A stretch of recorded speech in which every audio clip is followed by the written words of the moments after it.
Welcome to The Gut Check, Nutrition and Gut Health for Active People, a podcast where we are talking functional nutrition for functional fitness and a functional you. Remember, if your gut is not functioning optimally, you are not functioning optimally. I am your host, registered dietitian and nutritionist, and OCR fan, Kate Klein.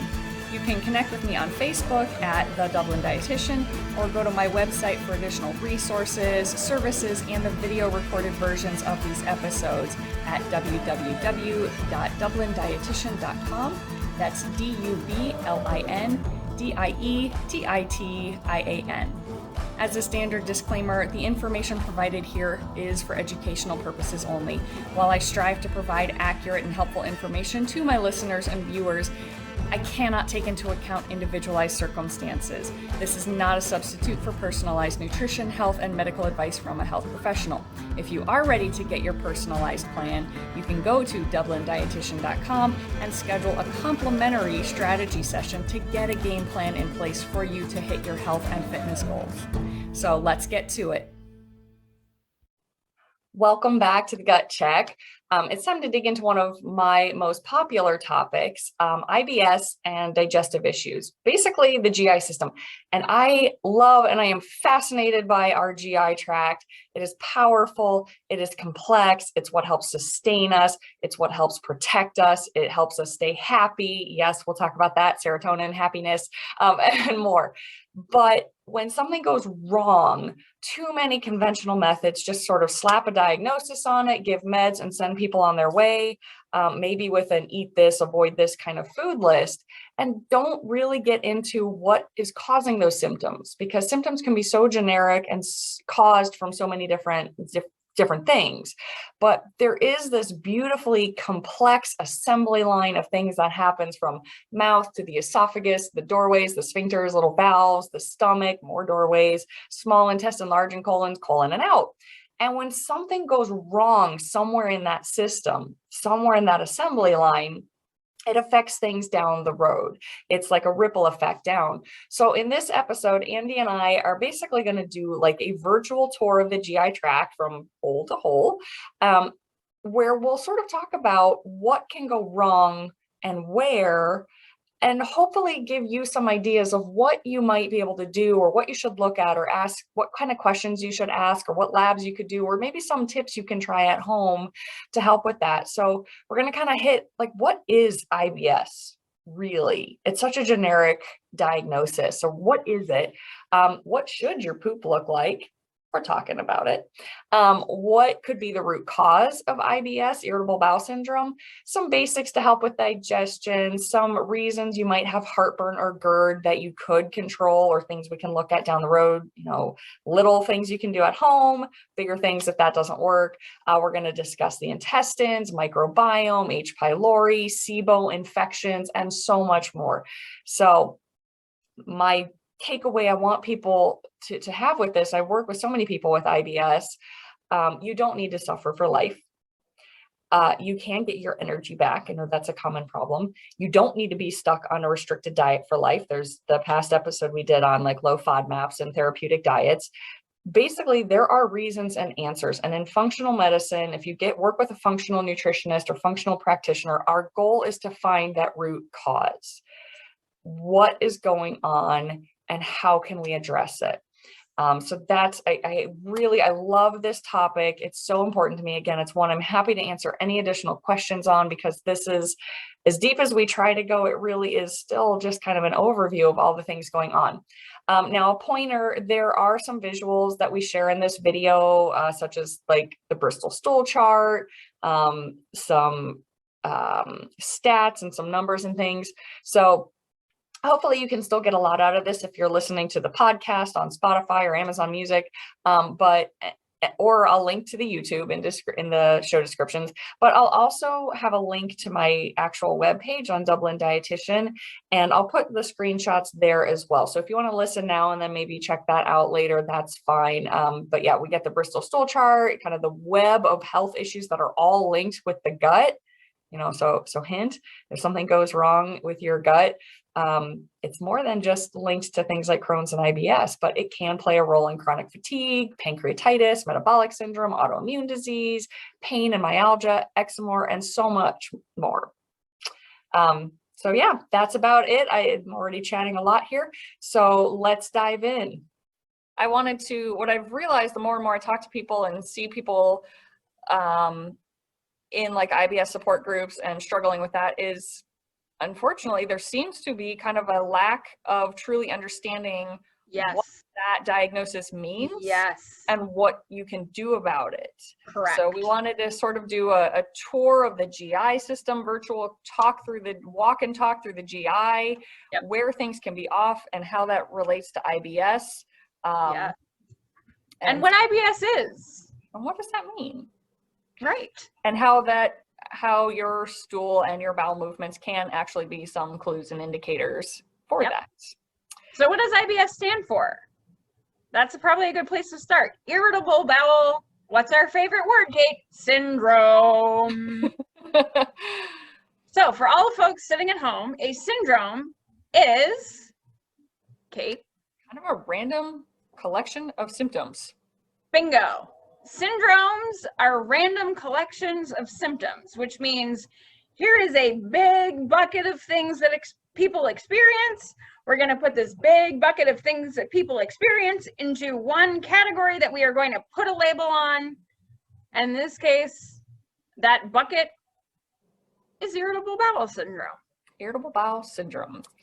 And then usually medications will be prescribed to minimize symptoms, but not deal with why those symptoms started. Causes, exactly. So you can manage symptoms, which can make life functional, right? Like, yes, that is important. That is important. We want to feel better, but the long game, there's always, like we talked about with the FODMAPs, what comes next? What is the end game? We don't just want to be on drugs the rest of our life if we don't have to. Right. And for some people, that is the solution. Like for some people, if you have a true transit time issue, if you have a true motility issue, if there are a number of things that can affect the actual peristalsis through the guts. But a lot of that can also be addressed through functional medicine. Exactly. So I would say, like, if you have your bell curve, yes, you are going to have your outliers where truly there's some sort of neurological condition or neurological condition or structural condition, but there's still a secondary medication effect where we can address things. Right. Exactly. So, if you're sitting in the middle of this bell curve, you are in the right place today because we're going to talk to you about what you can do. What you can do. So yes, have hope. Like there is stuff, and maybe it's not always going to be 100%, but again, we can at least bring it in. We can rein it down, improve quality of life, address some of these root cause issues. Because I know my introduction to how IBS is dealt with was with my now ex-husband. When I was first starting to learn all of this stuff, all of the functional nutrition and beyond the conventional dietetics and into functional nutrition and functional medical therapy, all kinds of issues. Like he'd always had issues, GI issues and things, and insomnia and yada, yada, yada.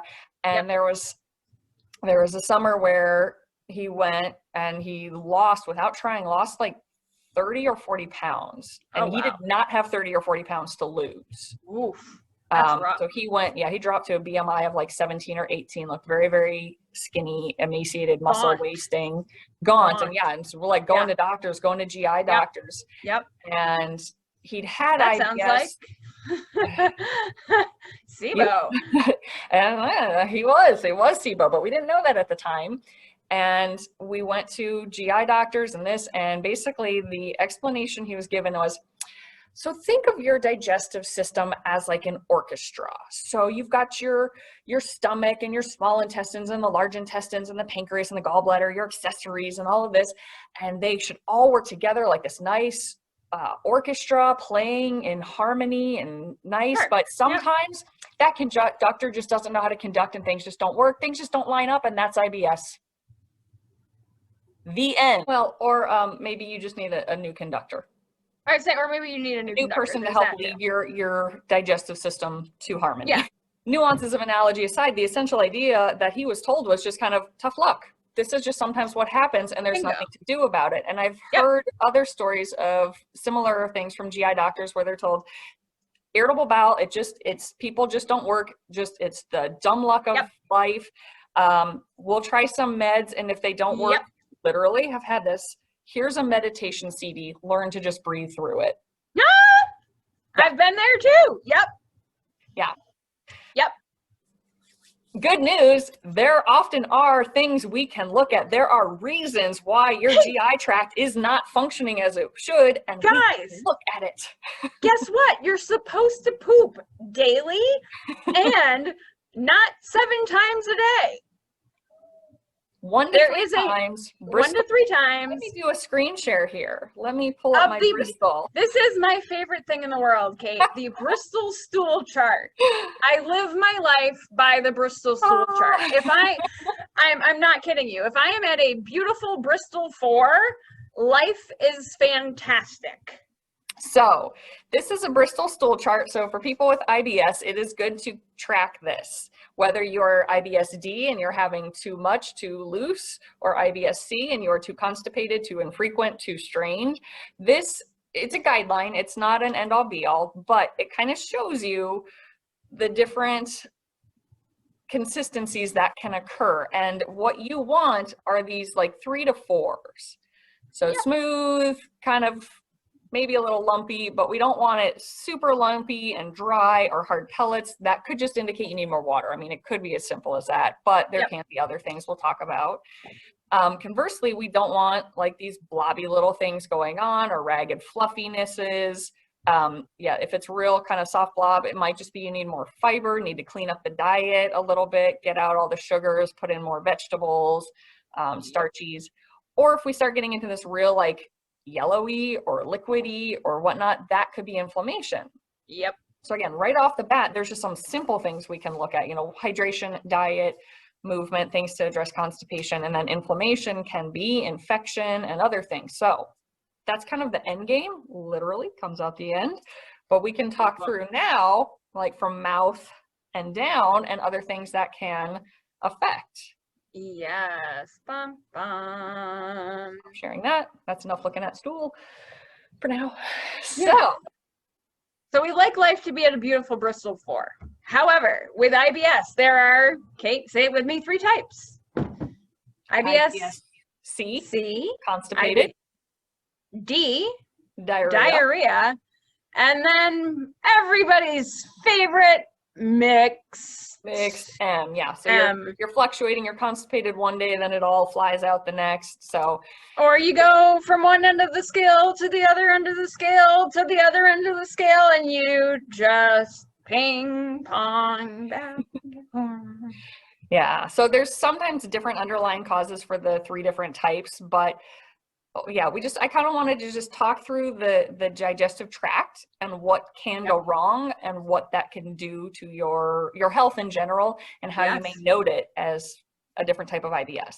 So Bingo. again, so yeah, and again, it usually when people are when doctors are diagnosing IBS, they're mostly looking at just like what are the bowel movements like, how's your stomach pain, stuff like that, bloating, discomfort, certain pains.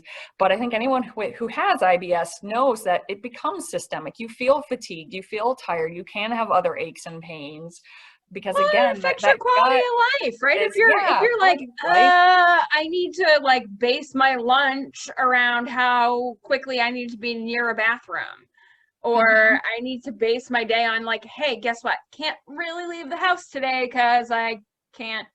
If it messes with work schedules, I've seen that people far away from the bathroom about that. I had one client who didn't want to have a social life or a dating life because he was embarrassed to go out to eat, knowing it could trigger a flare up in the middle of, a first date. And then so he just wouldn't date or go out to eat. Other people who can't work because a flare up can cause them either the embarrassment of making a mess, or they run to the bathroom and then they're in there for 30 minutes and coworkers are mad, bosses, and it's, so it really, and then you're losing all that nutrients, you're losing all those electrolytes, you're tired, you're crabby. That comes across to the way you take care of And your family tummy sometimes. hurts. You Like, hurt, you're you're- brain fogged, maybe your weight isn't where you want, so you're self-conscious about your shape, because we your talked about that pants, last in another one. yeah, your pants don't fit the same. I mean, I remember, gosh, I needed like 3 different sizes of pants.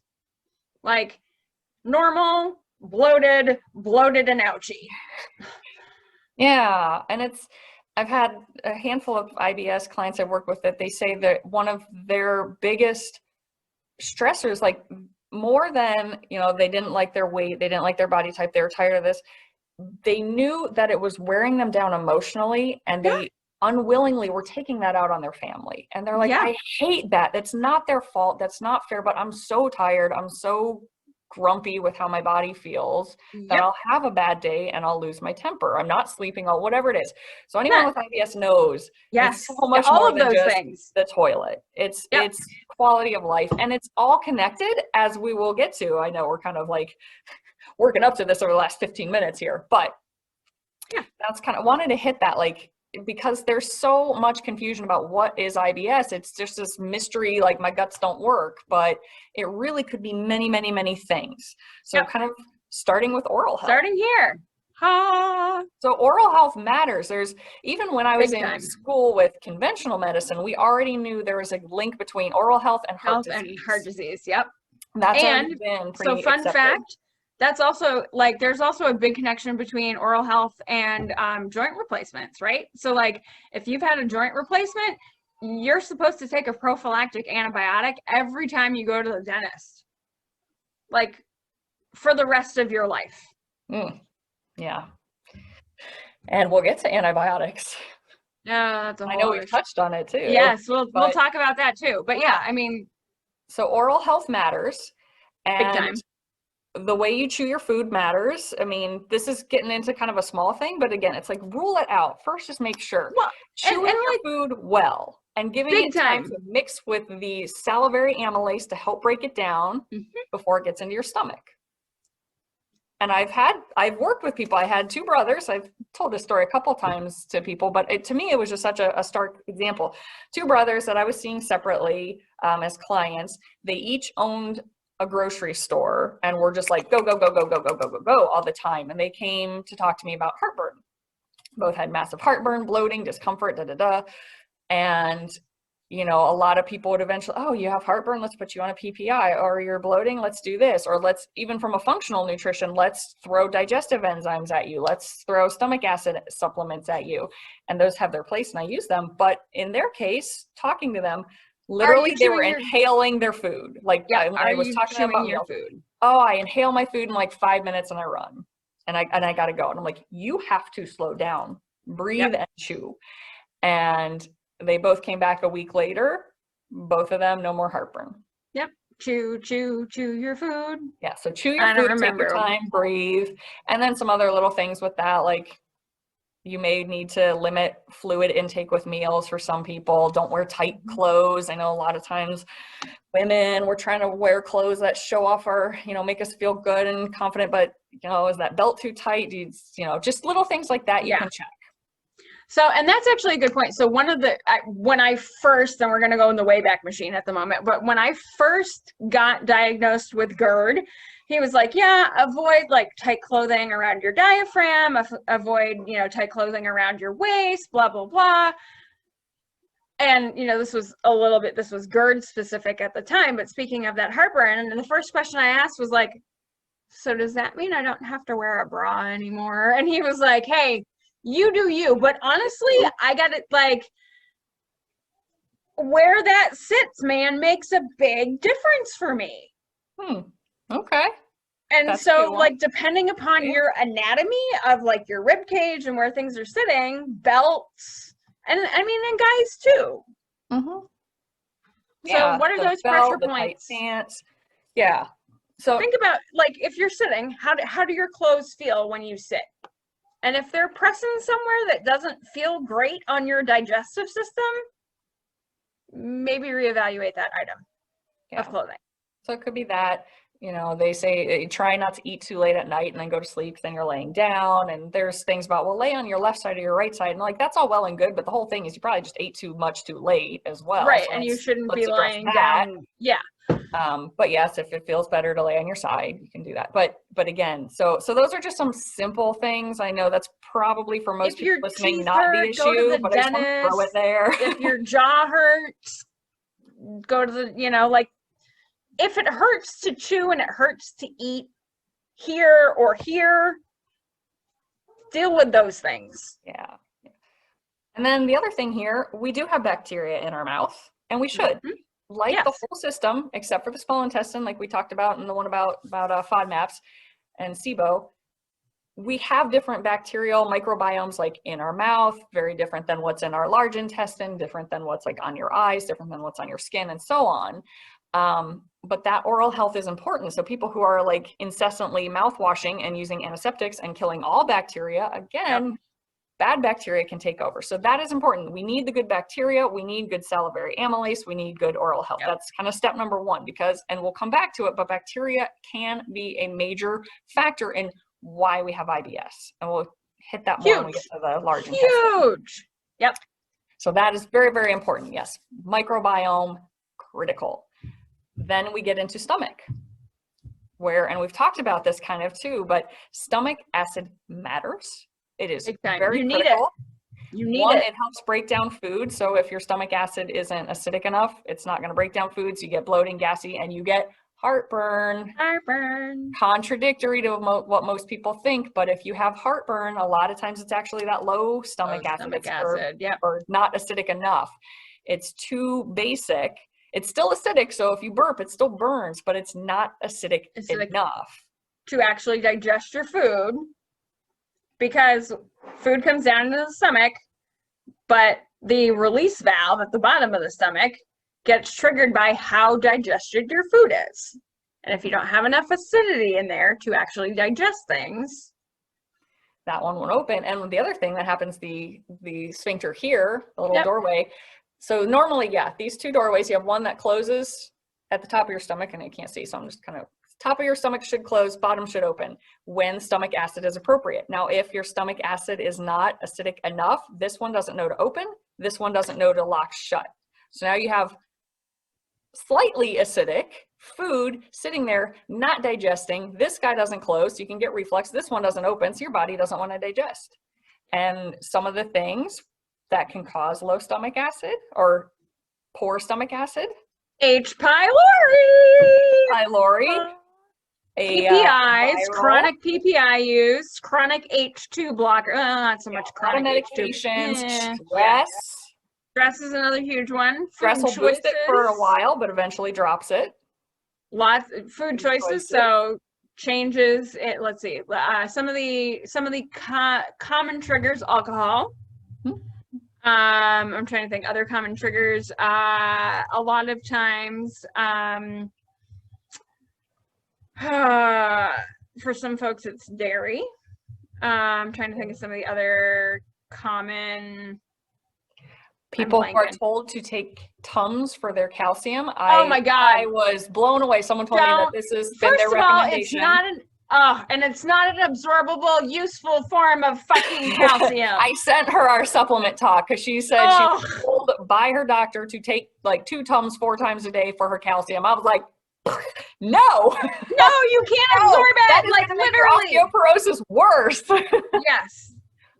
Anyway, but yes, so stomach acid is highly misdiagnosed. Like heartburn is highly misdiagnosed and GERD as too high stomach acid, and people are put on PPIs. But the truth is, more people have low stomach acid due to bacterial infection, viral infections, stress, medication, diet, nutrient issues. And guess what? Word of warning: if you are on a PPI, don't cold turkey quit. Exactly. I was like, don't cold turkey quit. You will rebound. But at the same point in time, PPIs were also never ever intended and not researched for long-term utilization. So if you have been on a PPI for anything longer than a short course, you should reevaluate. let's address that root cause. And there are some screening tools that I use with people, like a baking soda burp test or doing like a betaine HCl challenge to see how they're doing. So we can kind of get a feel for if that's part of your issue. And the problem with this, why low stomach acid is so detrimental, is for multiple reasons. One, your stomach should be acidic enough that it kills off pathogens and bacteria. So again, that bacteria that we don't kill off in the mouth, if it gets through, if there's something in the food that just wasn't It quite should die in the stomach. It should die in the stomach. So if you don't have acidic enough stomach acid, that can survive. Some bacteria can't survive, such as H. pylori can be a problem. Other things can get into the small intestines. Again, we'll kind of get into that and when we get to that part of the system.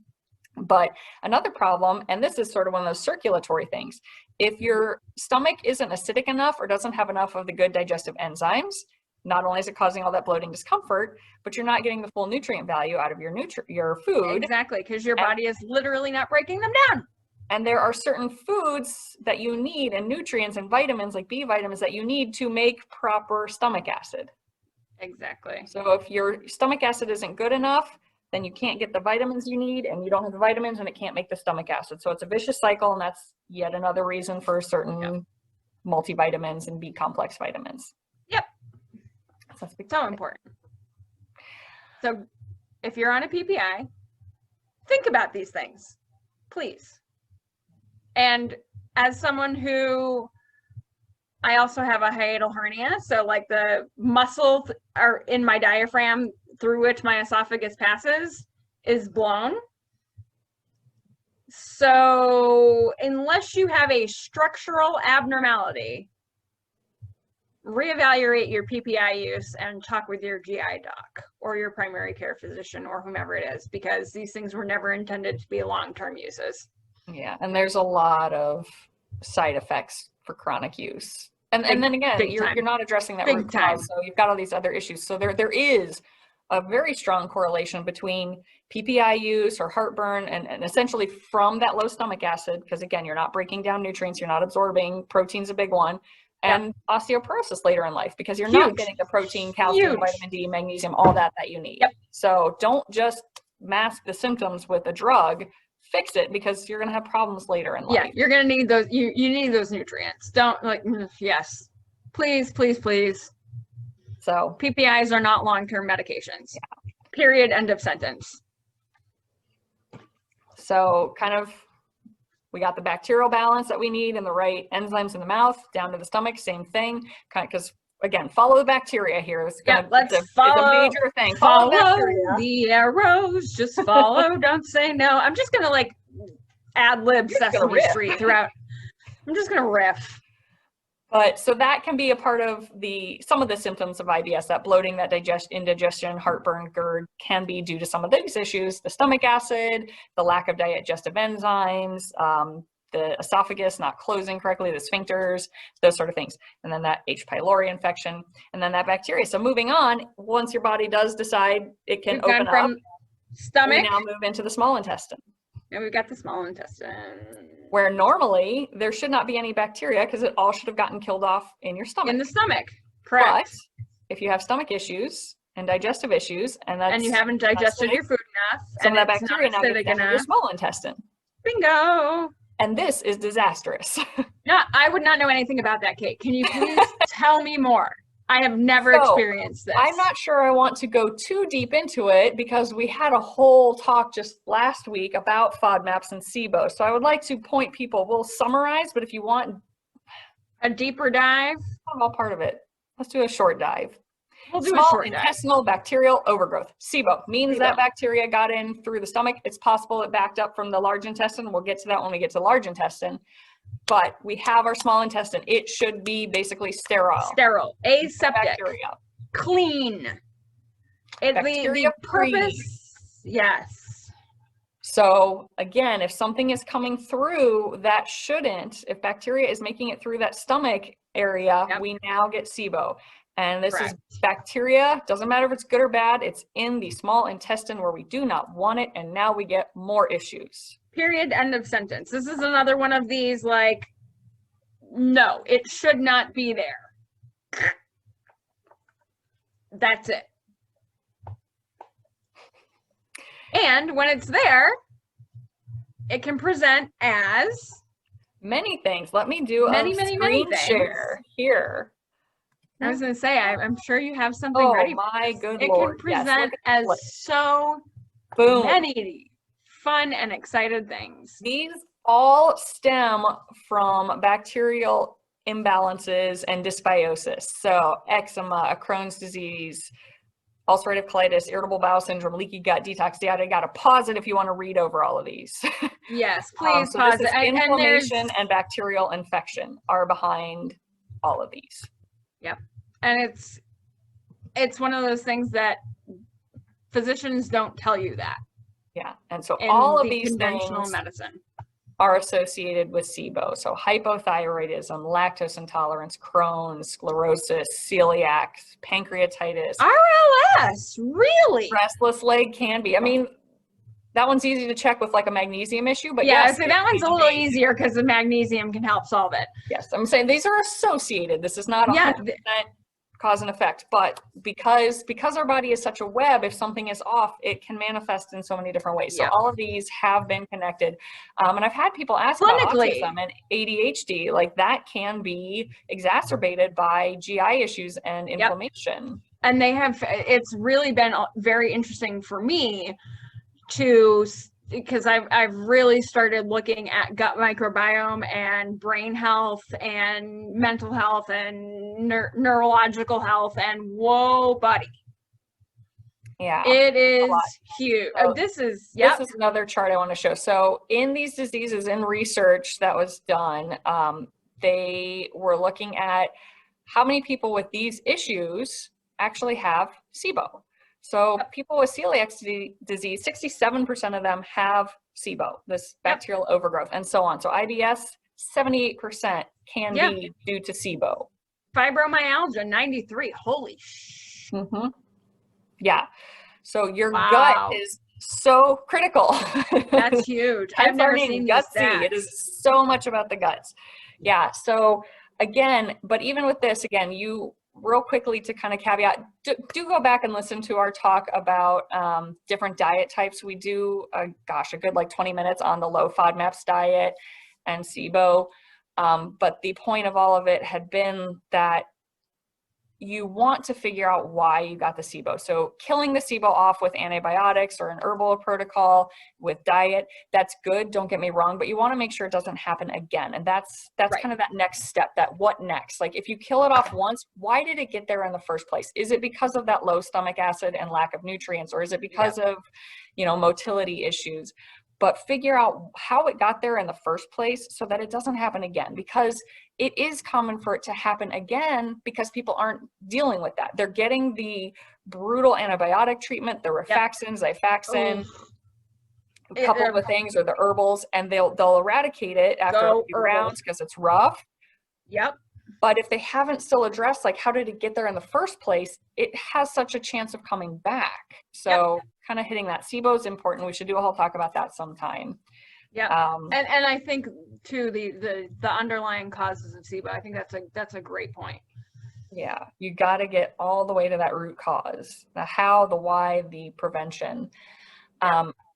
And so some things that kind of here occur in the small intestine. So when you've got the SIBO, your small intestine is one of the biggest areas of nutrient absorption. So if there's something going on with it, something going wrong, that's a problem. Another factor with small intestine is leaky gut. Where that happens. Now, this is one of the topics that blows my mind with how much research there is, peer-reviewed, PubMed, NIH, and yet it's absolutely ignored. Oh my God! How many GI doctors actually go, "You're crazy"? I have been told that. That is a hoax. I'm like, okay, I will give you that leaky gut is kind of like a colloquial term for it. No, really, like when I fired my GI doc was when I was like, well, leaky gut, blah, blah, blah. And he's like, leaky gut's not real. And I was like, have you read a GI magazine have you or journal kept in the up last on your 5 years? Have you kept up on your CEUs at all? Have you opened any of the journals that come from all of your memberships that arrive at your front door? Yeah, I am it is ready a cellular to level. understand. It is a cellular level organic membrane dysfunction. It is so documented at this point. Yes, it is so documented. It is so real. You can look at it under a freaking microscope. This is the one that boggles my mind, that people, that to me, like, to me, it shouldn't be controversial. It is there. Like, it's a no-brainer. It is there. So there. So I don't get it. So if your doctor rolls their eyes and says leaky gut isn't real, it's a hoax, that's quackery, like, consider finding yourself a new doctor. Research articles. That one should not be controversial anymore. I don't understand why it is. Yeah, and if someone has research to show me that it is total bullshittery, then please share that, because I have not seen it. I have yet to find it. I have yet to see anything that I'm not like, no, this was this. And what drives me nuts is when it's a well-designed, because the first thing I do is go to the methods. How did you do this research? Mm-hmm. I have yet to find one that I'm like, oh, yeah, there's like a methodological unsoundness about this. In everything that I have read, I'm like, okay, that is methodologically sound. And then I look at their analysis and determine if their analysis was statistically sound. If the methodology was sound and the theory was sound and the statistics are sound, and it's reproducible, and it's done by different labs and different countries and different companies. And by the way, here's the other thing. Guys, the research in the US blows.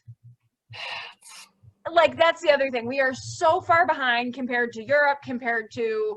But even in the US, we've got good research about this. I mean, we have plenty of good research. And then it lines up with the anatomy and the physiology and the science. It lines up with all of it, right? It's like, oh yeah, okay, yeah, this makes sense. Like it. So passion topic clearly triggered. Let's talk about what it means. Yeah. So like let's just say, please, if you are told that it is quackery, please reach out. I'll try. I mean, you can just Google on like PubMed and the National Institute of Health, who are kind of the gold standards of peer-reviewed publications and journals. You can find it, but if you need anything, we'll find it. Let us know. But that aside, so what leaky gut is, essentially, I like the coffee filter analogy. That's a good one. With me. So if you think of a coffee filter, it should be this nice, tight mesh where nothing really gets through except your delicious, wonderful water with some coffee in it. That is what your small intestines should kind of be like. But various things such as medications, stress, crappy processed food, gluten will actually start to tear this. And there's one of the ways gluten does this, gluten causes your body to release a chemical called zonulin, and zonulin tears this even more. So these are called tight junctions. Yep. And sometimes they loosen up when they're not tight. In fact, I should have a good little picture for this. I could try to look up in a minute, screen share. But essentially, so this is your small intestine. Let's say you've got this tube. This is a very generic form of your filter here. Yeah. And then below is your blood, your body, your immune system, essentially. Yeah. So when this starts to get damaged and tear, things that normally shouldn't get through, such as like coffee grinds, they get through. Nobody wants chunky coffee. Yeah. Who likes chunky coffee? If you do, please let me know. Or if you have, it's just, And so it's getting into your body and into your blood where your immune system is, and your immune system's going, I don't recognize that non-broken down thing, and it triggers an immune response, inflammation, and for a lot of people this manifests as IBS. Correct. So bad foods can tear that, and the problem is even good foods now can start to become triggers, and that's where food sensitivities come into play. Yep. You want to talk a little bit about that, Andy, while I find my gap junction? Yeah, so once you've kind of broken down those junctions and you have this situation in which particles of even your, quote, healthier foods are leaking into the body and leaking into the gut, your body produces an inflammatory response because it doesn't recognize even those good things.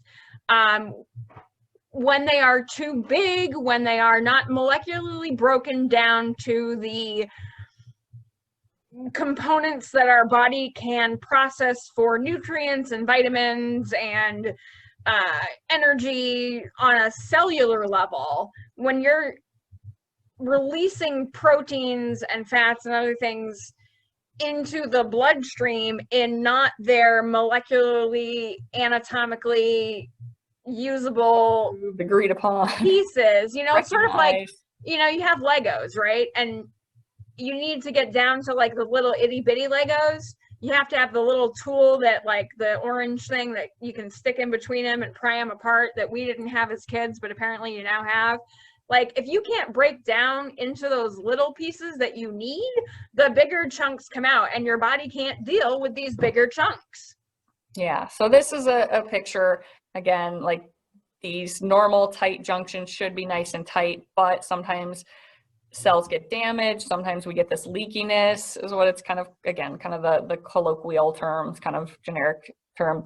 So yeah, gluten, stress, anxiety, lack of sleep, lack of certain nutrients such as collagen, vitamin K2, food sensitivity, certain medications, inflammation, toxic burden, infections, bacterial dysbiosis, and more. There's can cause so this. many yeah, things. it gets Basically, down into if your guts are like, all the time, think about the fact that they're like, if you feel like they're all the time, chances are they feel all the time.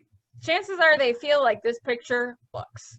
Yeah, and so what this does, it's letting things, and it could be bacteria gets through too, and then it can get systemic and translocate to your body. That's a whole other sepsis issue of its own.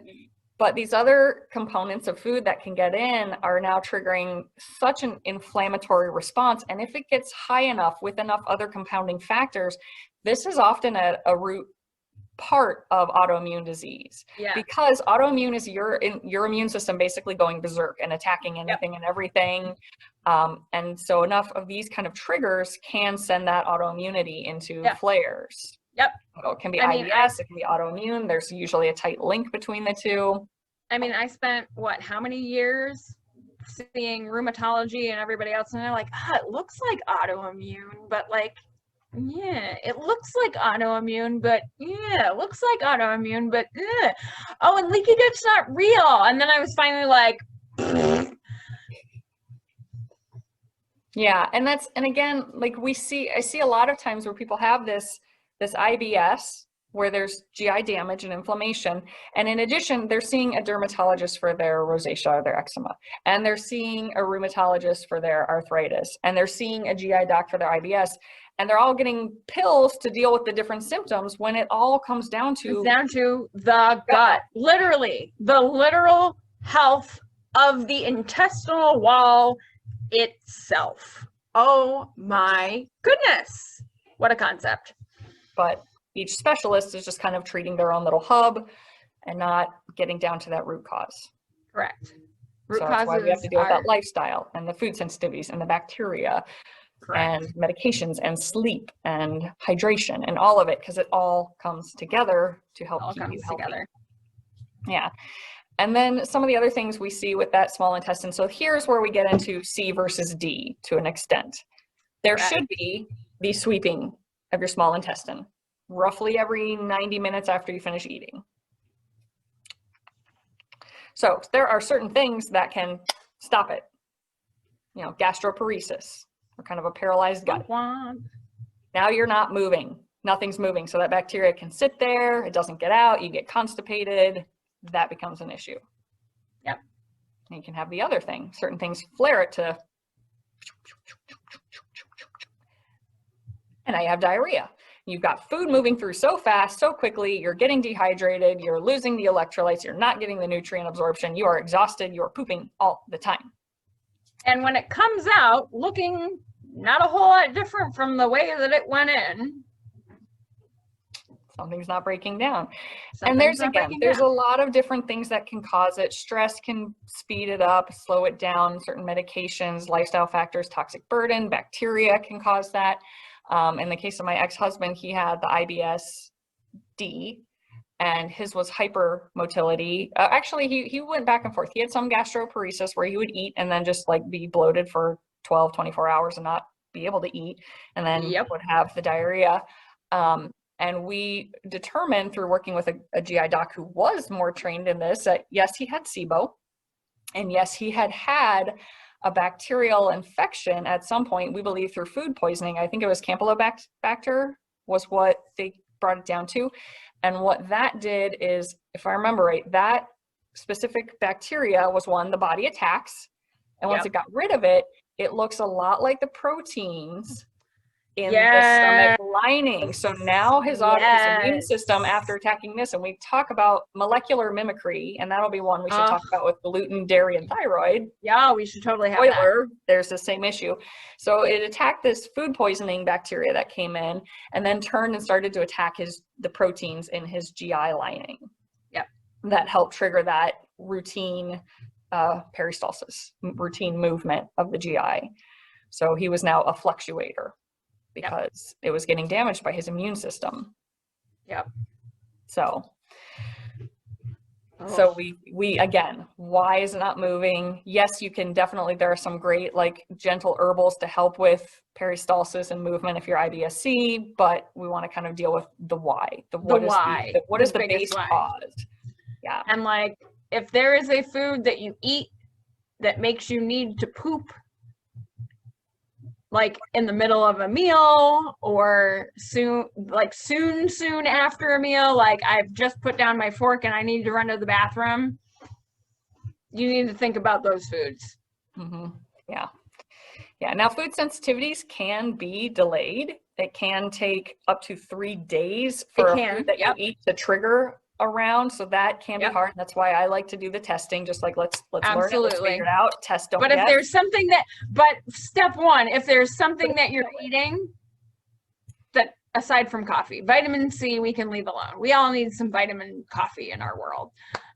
Sometimes I won't deprive you of your coffee if coffee makes you poop. But I was this close. My dad almost had me named Caffeine when I was born. Kaffene. I love your dad. Like, looking back, I'm like, I would have hated that as a kid. Probably growing up would have been awful, but now I'm like, yeah, that would have been fitting.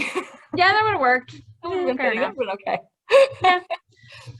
Glad you figured it out, but you know. But yes, sorry, you were saying. No, I was just saying, aside from robbing people from their, I won't steal. But if seriously, like if there's something that you eat that causes that soon of a trigger, or like you eat something and you notice you start having a headache afterwards, or please do yourself a favor. I mean, yes, we want to test and not guess. That is number one.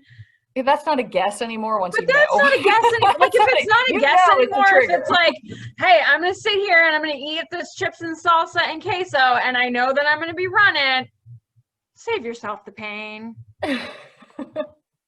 Do yourself a favor, do your guts a favor. Just don't. Yeah, so just start being mindful of that. That there is a very clear food to symptom connection, and food and kind of physiological response. So start just being aware of things that you eat. You know, to me, that's my wheelhouse, so it's always there. But I know a lot of people just aren't really aware of the connection between food and IBS. So there is, and a lot of times I'll have people, we just start with just a general cleanup, even before we get into any lab testing, just like get the gluten, the sugar, the junk food, the chips, the processed things out, just eat whole foods, at least like 80-90%, and see. And usually if people will do it, I do these challenges, they notice it within like 5 to 7 days, like boom. Like not I have everybody. A very good. How many of my friends have done your challenges, Kate? And we're like, holy crap! Like, I know, it's amazing. Food matters. Yeah, give yourself a week. Participate in one of Kate's challenges. Yes, I'll be doing one in January. There you go. And we'll be reviewing this kind of education, and you can I do live Q&As every day. So if you have more questions about your situation, about what's going on, yada, yada, yada, something that you don't understand in my explanation, because I know it's kind of complicated. It's very interlapped and interwoven, and not everything applies to everyone, right? That's the other thing. Like, so there's some everything here. Yeah, take what you need and leave the rest. Yes. So that's kind of our small intestine, leaky gut, SIBO. These are problems. Motility should be what it is, but it gets off for different reasons. And then it moves into the large intestine and the colon. Do we talk about the appendix in between, or do we just leave that for now? You know what? Maybe we can do another talk another time, hitting like the accessories, like the gallbladder, the pancreas, the appendix. Yep, I'm adding it to the list. So yes, through this tube in the body, we're now hitting, it does have little things that come in and work with it, and we can hit some of the auxiliary organs in another chat. But yeah, so kind of then hitting large intestine and colon. Well, what I was going to say is, I am going to throw this in there. Keep talking. There are a lot of folks who have IBS issues, who have had appendectomies. And gallbladder. And well, and gallbladder. Yeah. And there can be reasons for that. So yeah, so stomach, small intestine, appendix, colon. Do you want to talk about the appendix, or do you want to save that one? Yeah, we can save it. Okay.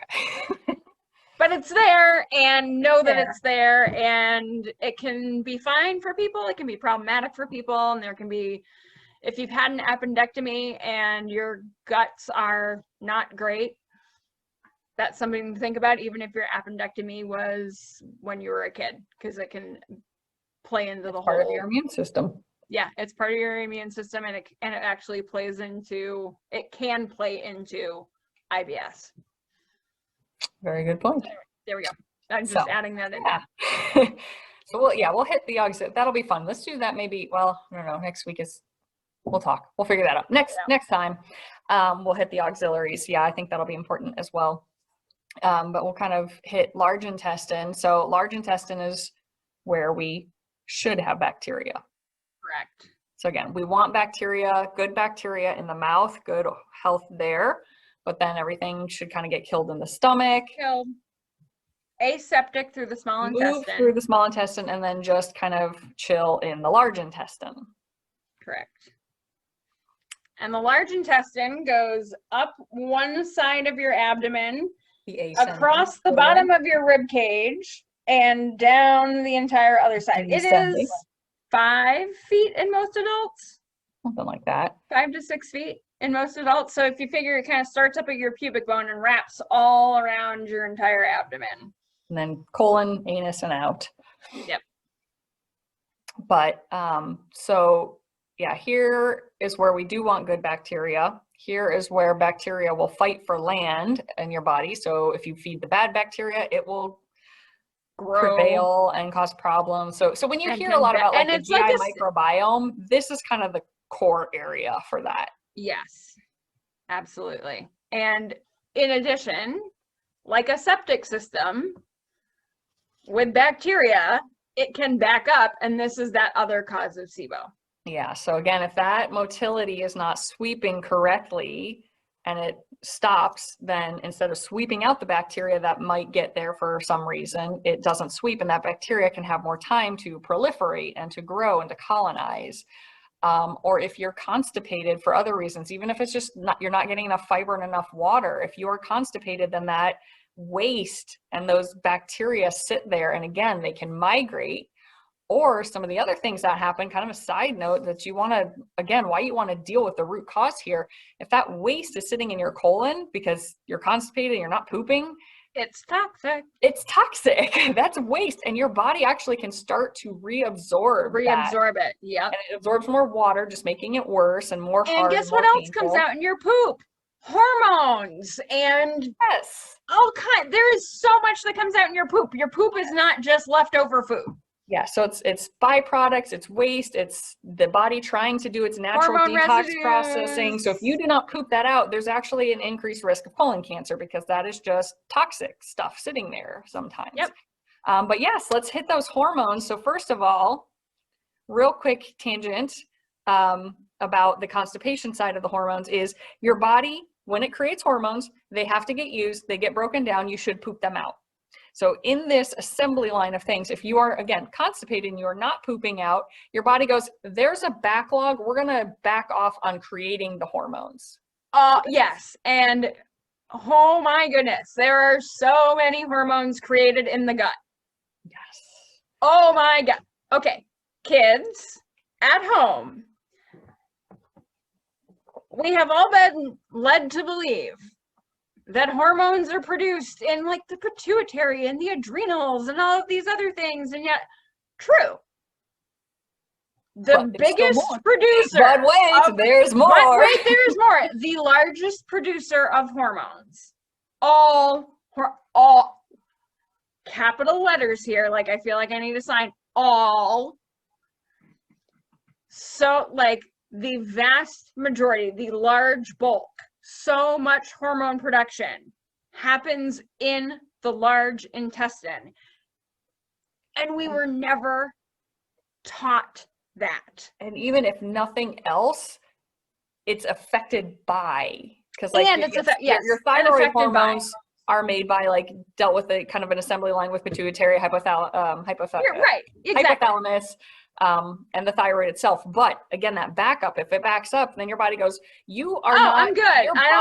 you're we can't make more. We're going to slow down your thyroid hormone production because you're not getting rid of the waste product. That's just one of many things that can go wrong with the thyroid. That's another topic for another time. Yes. But yes, so hormones need to get excreted. Now, other things that can happen with your hormones can also then play into your IBS. Mm-hmm. Would you like to share your story, Andy, as this was what you were telling me earlier? Oh, the joys. Guys, you can turn this off and just mute it for like 30 seconds. We're maybe talk a little female bit more. hormones. Yeah, we're talking female hormones. So progesterone and estrogen are like our two big ones. And for the pre-ovulatory period, your progesterone is nice and high. And then you ovulate, and then the progesterone drops. This is normal. This is how it's supposed to work.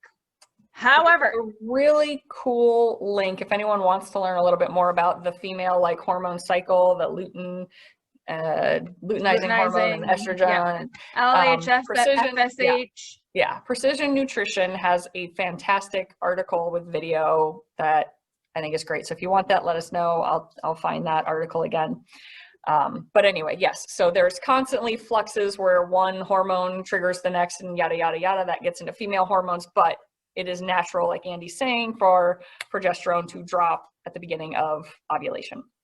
Continue. So when that happens, progesterone tends to help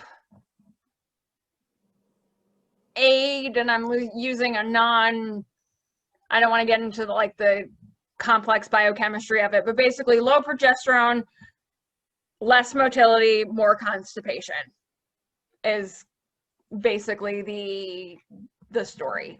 So you ovulate, your progesterone drops, and if you're anything like me, that happens, and then you don't poop for 2 days, and then you're in constipation world because now you also have like slower peristalsis and you're already constipated, and a lot of this stuff happens, and it's literally just because of a drastic and rapid hormone switch in the female body. Yay! Yeah. And then you can have the opposite end of this situation where once menstruation starts, you have the wonderful phenomenon of estrogen coming back in and really elevating things, and then you wind up with what I affectionately like to call the period shit. So for any of you who also suffer in this realm, congratulations, I'm so sorry, but hormone regulation can help with that. So if you're someone who struggles with, polycystic ovarian, and you're not already on some type of like hormonal thing, or if you're someone who is perhaps perimenopausal, yay, being 42, and some of these other things, you may start to see a change in bowel habits related to that. And also, pregnancy also does this as well, which is why early in pregnancy, we see that drop in progesterone in a lot of women. So a lot of women early in pregnancy are also constipated for these same reasons. And they're put on really nasty iron pills. And iron is also like this. Yes, that's the other thing. Iron in most cases is very constipatory for most people. Yeah. There are ways to supplement your iron that do not require you getting that oral are a little more GI friendly. That are much more GI friendly. So yeah, there's things that you can do about that too. Yeah. So yes, so anyone who notices IBS kind of occurring in cycles, you know, it might be related to your hormone cycle. And this is again one of those things we don't just want to be like, oh, well, my progesterone tanks or spikes, that's the issue. Well, your hormones shouldn't tank and spike. They should wave, yes, but Yes, there's still a range in that wave exactly. that we want. So if they're going too low or too high, let's deal with that factor. And Yeah, that can be related to bowel movements, that can be GI, that can be blood exactly. sugar regulation, that can be nutrients, that can be whatever. And yeah, and there's lots of things that can be done for that as well. And that's a whole other topic for yet another time. But just kind of letting you know, like, yes, hormones can play into this too. So I hope this kind of shows that from hole to hole, there's a lot that can go There's wrong. a whole lot that can go wrong. I know. Boom. There is a whole lot that can go wrong, but we can know what some of these things are. So when people just brush it off as you have IBS, there's nothing you can do, take a pill, deal with it, good luck. There's a lot that you can control within that is not. Yeah, let's look at it. Let's rule things out. Let's find out where problems are. There are ways to test for H. pylori. There's ways to test if you are prone to autoimmune. There's ways to look for inflammation. We can look at how much leaky gut there is. We can look at food sensitivities. Like, we can check this stuff. There's a ton of stuff. Test, don't guess. And here again, this is another thing that for me was working with you was a big thing. So, you know, I cleaned up, I you know, went through the food sensitivities, cleaned up the diet, did a lot of the other things. And then it was like, okay, now we still have an issue. Let's test, okay, H. pylori, E. coli, Klebsiella, Campylobacter. There was like a fourth and a fifth and a sixth one, I think, at least. And I had leaky gut. And I was, despite the fact that I have been gluten-free for freaking years, I was still getting enough contamination. Cross-contamination. I think it was the dog food. I want to try I was thinking again. Cat litter, but no, I think you're right. I think you said Well, I cleaned up the cat. I got rid of the cat litter, and so that was the first thing that I did. Now this second round, it ought to be interesting because I have fed the dog like 3 times in the past 6 months. Yeah. Four times. Well, and you also had to redo your makeup, right? Because there was. Oh my God. I had to look at my makeup. I had to look at the, like, I mean, I don't really wear any makeup anyway, but I found out that one of the powders that I was using, and oh, by the way, I'm also highly sensitive to corn. Cornstarch is in fucking everything. Oh my God. Like, read your ingredients and oh my God, cornstarch is in so many beauty products. Like lotion. Why is there cornstarch in lotion? It's a thickening agent. I know that. I mean, I know why it's there, but like, so, but yeah, I want to point out though, like the level of extreme cross-contamination control that people have really ranges. So just to kind of remind people, like you, Andy, you did have to go to some of these extremes, and I've had other people like same thing. If they went out to a restaurant and had a bunless burger cooked on a grill where somebody else had a bun. Yeah, I have a friend that that made them sick for 3 days. That's not the case. I have a friend that I have a friend that is that gluten sensitive that she like you have to request, like, please put down a piece of foil to make my burger or something. Like yeah, but that's not everybody. So that just depends. But it can be. It can be. And so that kind of comes down to like, but Andy, despite all the detective digging we've had to do and all the looking and all the testing, would you say it has been worth it for the quality of life? Oh my God, are you fucking kidding me? It has been amazing. I poop like once a day.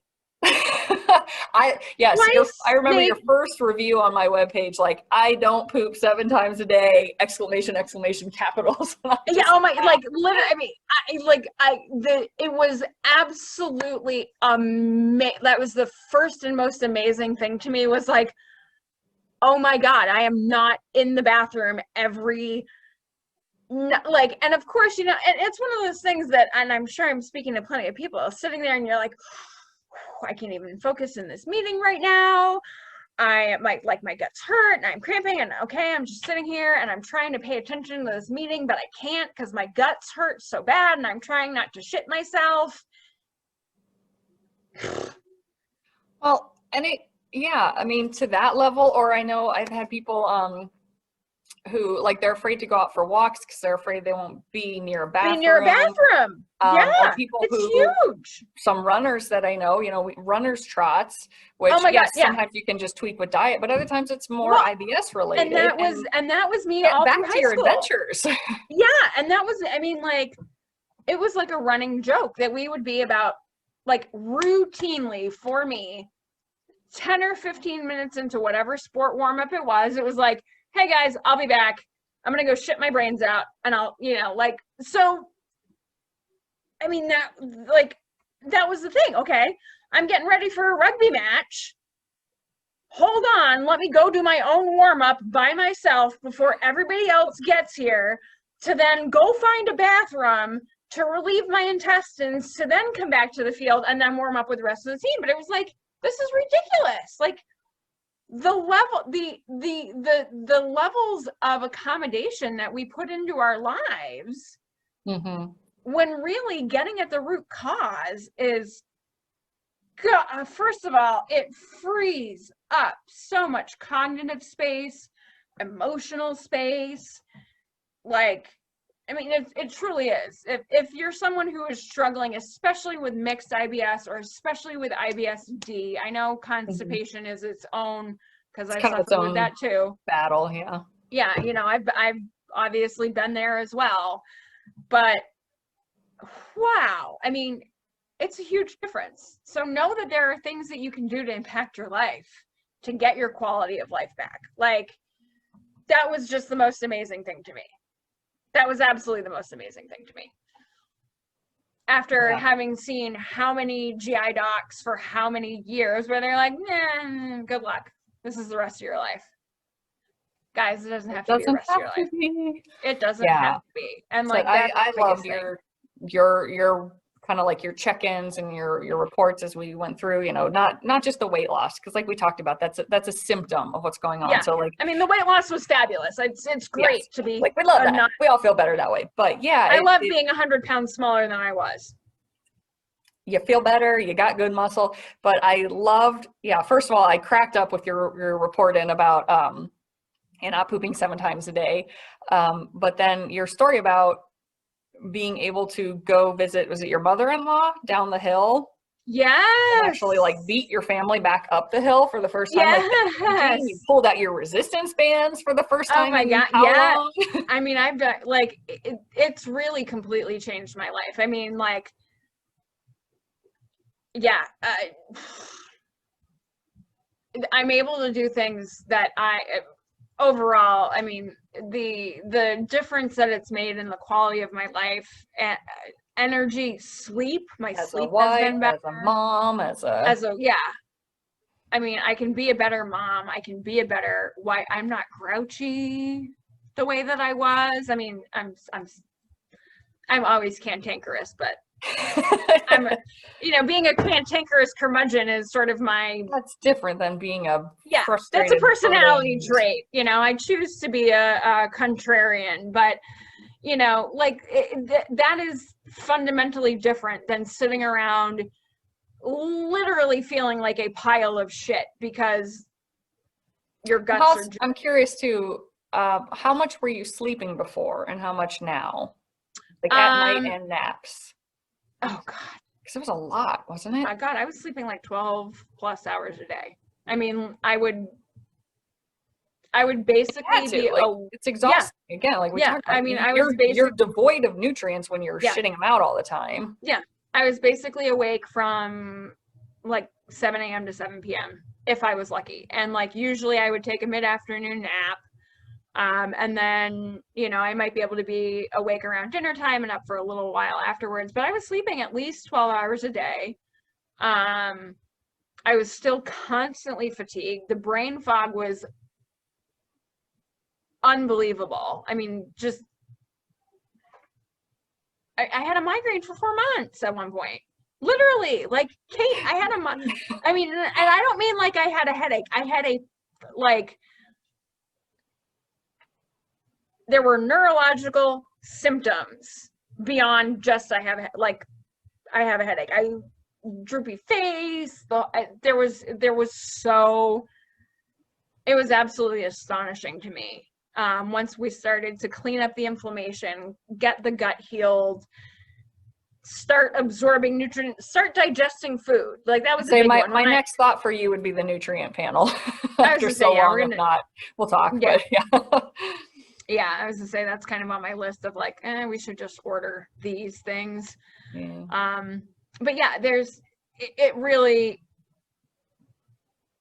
and when I would sleep, it was like at night, it was crappy sleep, Poor sweaty, quality, poor quality, waking up at pain. night, just not sleeping soundly and not waking up naturally and feeling rested. Whereas now I wake up naturally feeling rested. I don't need an alarm clock because my body's like, oh, hey, you've gotten your 7 to 8 hours of sleep and it's time to get up and pee. And oh, by the way, you're also going to like be up and puttering around making, your cup of tea in the morning. And now your body's going to say, okay, it's time to poop. And then I'm done. Like, and that's it. As opposed to this whole big other, I mean, it was terrible. Like, there's nothing like waking up in the middle of the night to shit your brains out routinely. Yeah.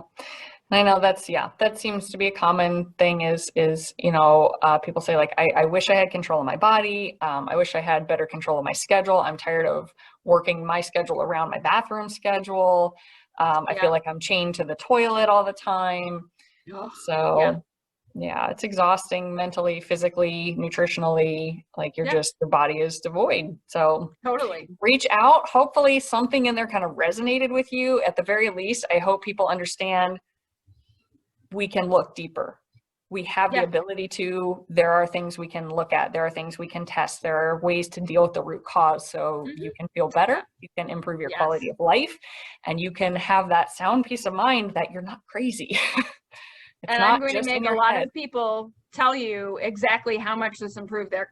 I have several people who had better be telling us how much managing their IBS improved their quality of life. And I'm not going to call you out, but you might get tagged.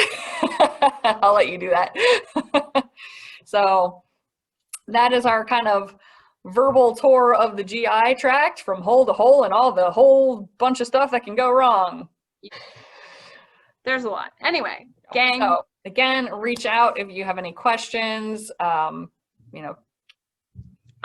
is a syndrome of symptoms that can be fixed if we find out where they all stem from. Let's get to that root cause, rebalance. Ooh, I like that. Root cause, rebalance. Root cause, rebalance. We're going to start keeping track of our taglines. So I know I tended to use, validation, answers, restoration. Like, let's validate you. You're not crazy. There is something going on. Let's get answers. Let's find out what it is. And then let's start restoring that body. Let's start rebalancing. Yeah, you're not crazy. You are not crazy. And anybody who tells you that IBS is a mental health condition. Yeah.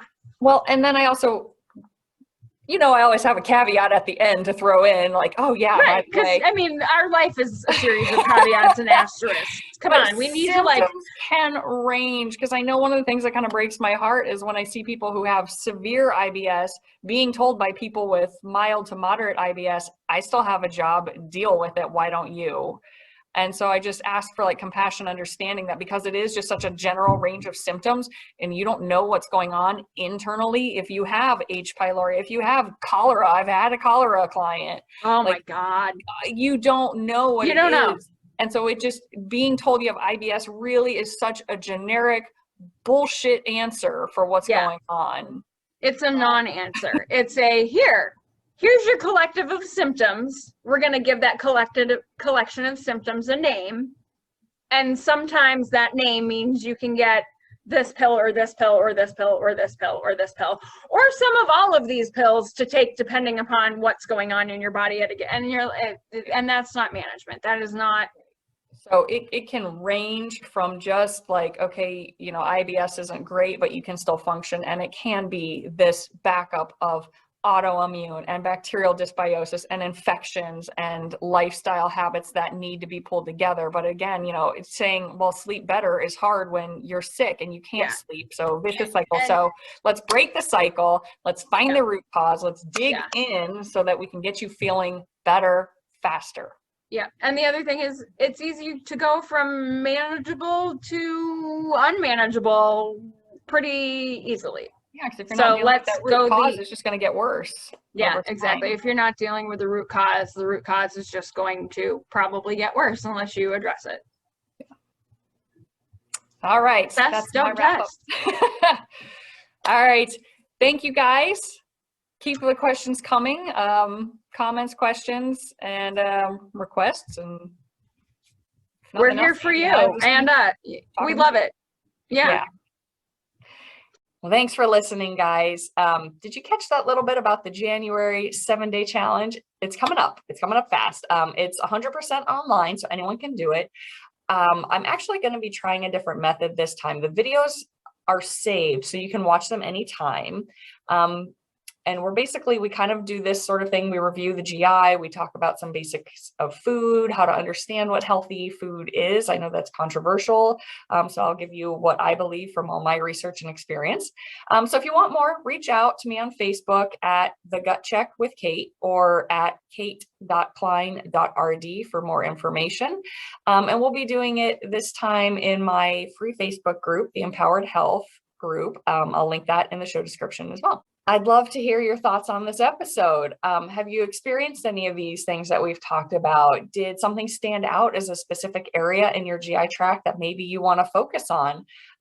If you'd like to talk more, see if we can explore more deeply, find that root cause, shoot me an email, kate@dublindietitian.com, and just mention this episode for a complimentary talk. We can sort of hash through your symptoms and see what it might be, create a game plan, what food patterns may help, what supplements may help, or maybe if a test would be the best thing to get some answers.